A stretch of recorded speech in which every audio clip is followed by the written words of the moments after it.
Have I You actually said been watching? you said a phrase to me the other day, and I lost my goddamn shit. I don't even remember what we were talking about that caused you to say it. I just remember you saying this phrase, me losing my shit, and then me telling you, Kyle, say those words on the stream because I love them. That's because it had nothing to do with what I was watching. It's great. Say, what was the phrase? I was referring to Chronicles of Narnia being an early classical isekai. And then we started talking about other works of literature that could be classified as early classical isekai, including Dante's Inferno, which is an edge case, but yeah, I'd say that classifies. So, all right, I'm going to I do assume that most people that can hear us right now know what an isekai is, but just in case, an isekai is a manga anime trope where a character, generally from the regular world, gets pulled into another world, often but not exclusively a video game or fantasy world. Is that about right? Pretty much. Yeah. The most of the time and oftens are important. Yeah. Yeah. So it's those are the commonalities in the anime manga world, but like it's generally a person pulled into another world. And then Kyle says the phrase early classical isekai, and we start breaking down a Connecticut Yankee in King Arthur's court. Sorry, what? A Connecticut. It's a that guy, the Tom Sawyer guy. Fuck. God damn it. Shit. Fuck.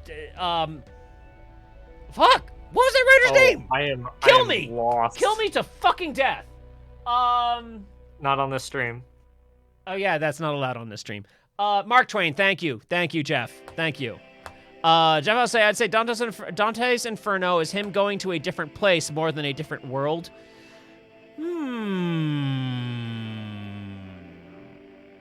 I would describe hell as a different world, but, you know, I'm open to argument on this. But in a classical point of view, it was more of a different place. Codigan also did come in with Mark Twain, thank you. But yeah, Connecticut Yankee in King Arthur's court is about a Connecticut Yankee that goes to King Arthur's court. I see.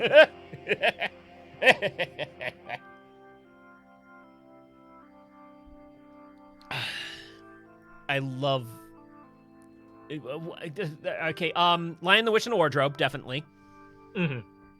Alice in Wonderland. Alice in Wonderland, absolutely. Absolutely, Alice in Wonderland. Edge case, proto isekai.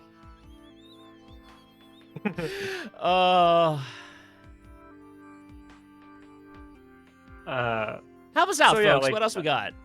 I mean, like, even if we're talking about anime, a lot of people don't think about Inuyasha. That's absolutely an isekai. I actually don't know anything about Inuyasha. Escaflowne. Escaflowne is an isekai. It's the girl from high school gets sucked into fantasy dragon mecha robot because she knows tarot. And she goes to other world, and her tarot is like literally fortune telling. It's not just shuffle cards to get a thing. It's like, no, she can actually see people's futures. Mm-hmm. And that's actually kind of cool. Also, you cut out a dragon's heart and you put it in a giant mech, and that's how it works. And then there was the really tough old dude that could block the fucking Guy-Melf with his hands. That guy was dope. I admit, I'm surprised during your younger weeb phase that you weren't into Inuyasha, because I'm not sure. It's kind of missed me. I don't think current Jer would be into Inuyasha, but I feel like younger Jer would have really been into Inuyasha. Possibly. I think it just wasn't on my list. Mm-hmm. And it's because I remember the con that I went to where I had a bunch of cash. And I said, I want to get a box set of an anime and watch it in its entirety. And I looked in front of me, and there were two options that had my attention: Cowboy Bebop and Outlaw Star. And I chose Outlaw Star.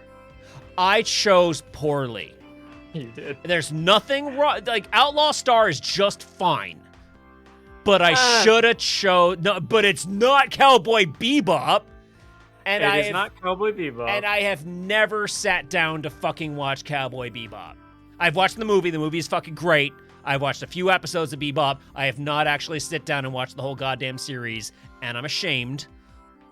But so Cowboy Bebop is important.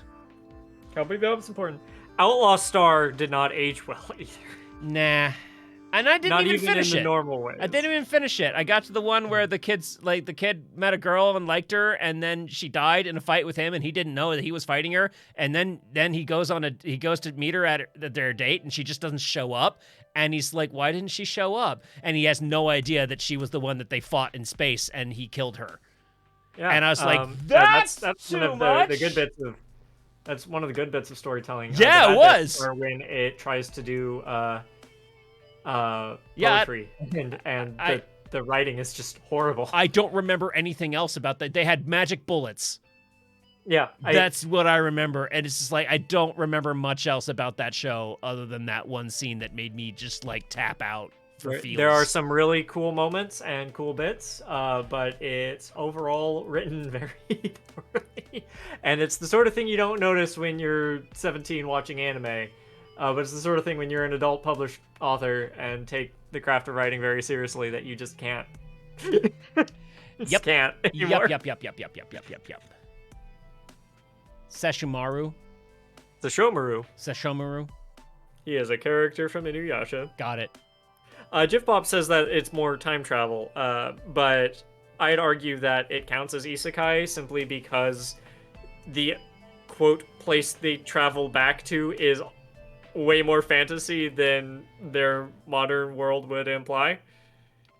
Like, there's demons and shit. You know, like, it's arguable that time travel is itself an isekai. Depending... It can be.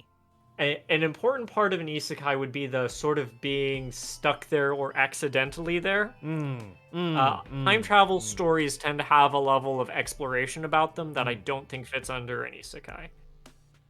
It's sort of important to be sucked into the other world, at least at first. I'm not even supposed to be here today. Yeah, which is why I think Alice in Wonderland is a very strong isekai. Fucking Army of Darkness. Yep.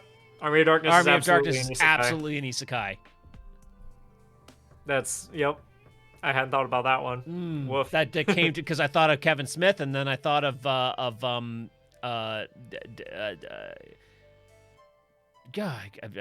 blanked on both the director and the actor's name. I'm not good at this. Bruce Campbell's the actor. That's who I was trying to think of. Sam Raimi is the director. Thank you. Which I think I only know because you told me a while back. Well, I'm glad that your brain is a gooder brain than mine.